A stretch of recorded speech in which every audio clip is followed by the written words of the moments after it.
น้องวันใหม่หมอลำเบบีเปลี่ยนแปลงไปพ่อการใช้คุมเข้มสวัสดีครับผมสวัสดีพี่น้องป้องไปครับมิดหมอแคนแฟนหมอลำยินดีต้อนรับเข้าสู่ช่องไทยซีเกตชาแนลสวัสดีพี่ยังแฟนครับ FC ลาหน่อยอุ้งอิงแฟนครับ FC สาวหน่อยเพชรบันแพงโซขู่โซคนเด้อครับเด้อมาพบมาพอกันในเวลา5 โมงกว่าๆครับมาช้ายังดีกว่าไม่มาออกมากับเจ้าเฉากล้วยดาราประจำช่องไทยซีเกตชาแนลฝากติดตามด้วยครับเด้อขอบคุณหลายๆที่เขามาเบิงขอบคุณหลายๆที่เขามาแย่งช่องไทยซีเกตชาแนลมื้อนี้ครับคิวงานสาวน้อยเพชรบันแพงไปเล่นอยู่กับอำเภอเขมราชจังหวัดอุบลราชธานีเป็นงานปิดทองฝังลูกนิมิตสถานที่โรงเรียนเนื่องจากยังครับวัดสถานที่แคบเนาะเพิ่นก็ย้ายมาทางโรงเรียนพี่น้องวินหมอแคนแฟนหมอลำอยู่ใกล้ก็อย่าลืมไปให้กำลังแรงเชียร์แรงใจลาหน่อยอุ้งอิงพร้อมทีมงานเช้าหน่อยเพชรบันแพงน้ำกันหลายๆเด้อครับเด้อพี่น้องอุบลลูกหลานเมืองอุบลไปเยือนทั้งกำพุ่นก็อย่าลืมมาให้กำลังใจลูกหลานกันหลายๆหันมาว่าฮอดจอดถึงครับเรื่องราวของหมอลำเบบีวัย13 ปีน้องใหม่อนันตยาพี่น้องมิตรหมอแคนแฟนหมอลำณปัจจุบันผมว่าหลายผู้หลายคนต่างจับจ้องต่างแนมครับสอดแนมสอดซองติดตามยังครับติดตามความเคลื่อนไหวของหมอลำเบบีเพราะช่วงหลังๆก็หายแม่นบ่ครับหายไปจักนิดจักหน่อยบ่ใครได้มาใกล้หลาน้อยอุ้งอิงว่าซั่นเถาะหลายผู้หลายคนบางคนก็ตั้งข้อสงสัย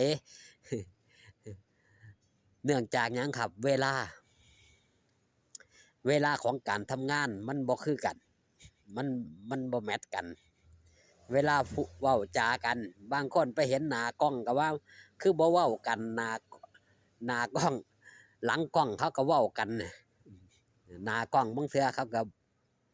ฟ้าวก็ฟังพ้อกันย่างสวนกันบ่ได้เว้ากันก็มีครับเพราะว่าต่างคนก็ต่างมีภาระหน้าที่ต้องเฮ็ดต้องทำสิให้มาย่างคุยกันบางเทื่อบางที่เนาะเวลาขึ้นโชว์ลาน้อยอุ้งอิงลงจากโชว์จังซี่น้องวันใหม่ก็ต้องเตรียมขึ้นไปอีกใหม่ก็ต้องฟ้าวลงมาสลับสับเปลี่ยนชุดมันก็เวลาบ่ตรงกันแน่มันหยังจังว่าน้องวันใหม่เปลี่ยนแปลงไปครับเปลี่ยนแปลงไปจากเดิมเปลี่ยนแปลงไปจังใดพอการใช้คุ้มเข้มเรื่องหยังครับลูกสาวพอการใช้นี่ก็เป็นที่ฮู้จักของวิดหมอแคนแฟนหมอลำครับว่าบ่ค่อยอาบน้ำแต่ละคนนี่สายานี่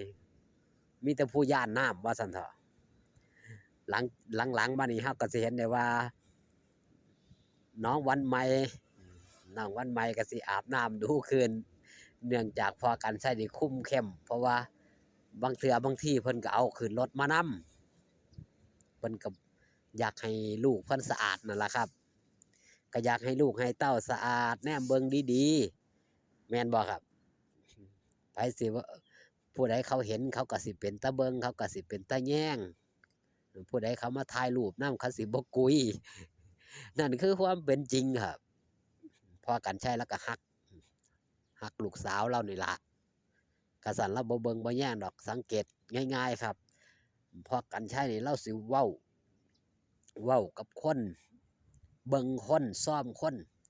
กลัวสิไปเล่นกับผู้คนนั้นนะครับกลัวสิไปสนิทสนมแล้วก็ซ้อมหลายเติบเด้อครับ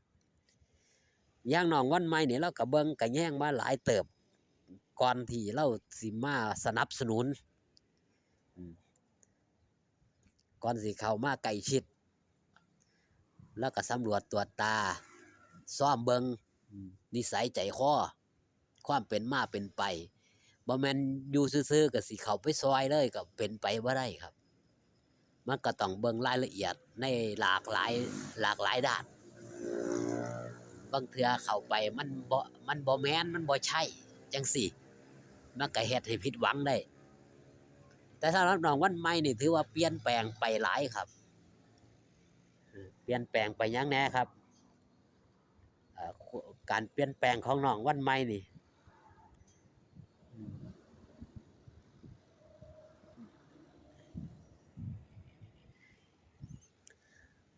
ก็คือเรื่องไอ้เรื่องหยังครับเรื่องการดูแลเจ้าของนี่ล่ะเป็นส่วนสำคัญเนาะเป็นส่วนที่เปลี่ยนแปลงไปมาอยู่กับผู้หลักผู้ใหญ่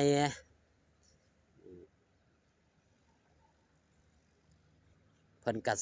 ก็อบรมเพิ่นก็สั่งสอนมันก็ดีไปอย่างหนึ่งครับการออกมาทำงานนี่มันสิรู้จักความรับผิดชอบของเจ้าของบ่ต้องคอยให้ผู้อื่นมาเบิ่งมาแย่งก็ถือว่าเด็กน้อยขนาดนี้มีความรับผิดชอบในงานที่เจ้าของเฮ็ดในงานที่เจ้าของทำหัดมีความรับผิดชอบว่าซั่นเถาะถือว่าเก่งหลายเติบสำหรับน้องวันใหม่ก็ถือว่าเก่งครับเก่งเพราะหยังเก่งที่ว่านั่นก็คือกล้าที่สิออกมาจากบ้านจากซองออกมาเพื่อตามหาความฝันเจ้าของเสียสละส่วนหนึ่งมาเพื่อหยังครับมาเพื่อสร้างงานสร้างอาชีพการเรียนก็ยังบ่ได้ทิ่มได้ปะมีโอกาสมันก็มีโอกาสได้เรียนครับซุมื้อการศึกษาเนี่ยมันพัฒนาหลายถือว่าน้องวันใหม่นี่เปลี่ยนแปลงไปหลายเติบที่มาอยู่กับพ่อการใช้เนาะมื้อแลงก็อย่าลืมอย่าพลาดครับไปให้กำลังแรงใจลาน้อยอุ๋งอิงวันใหม่หลายๆผู้หลายๆคนทีมงานชาวคณะสาวน้อยเพชรบ้านแพงพามาเบิ่งบรรยากาศ5 โมงกว่าๆครับพี่น้องเบิ่งบรรยากาศแดดแดนนี่แต่ว่ามื้อเช้าเย็นขึ้นมาแน่เนาะดูแลสุขภาพเด้อครับเด้อในช่วงนี้เอาสำหรับคลิปนี้ฝากตอนมิตรหมอแคนแฟนหมอลำเอาไว้แต่เพียงสำนี้ครับ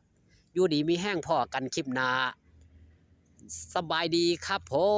ม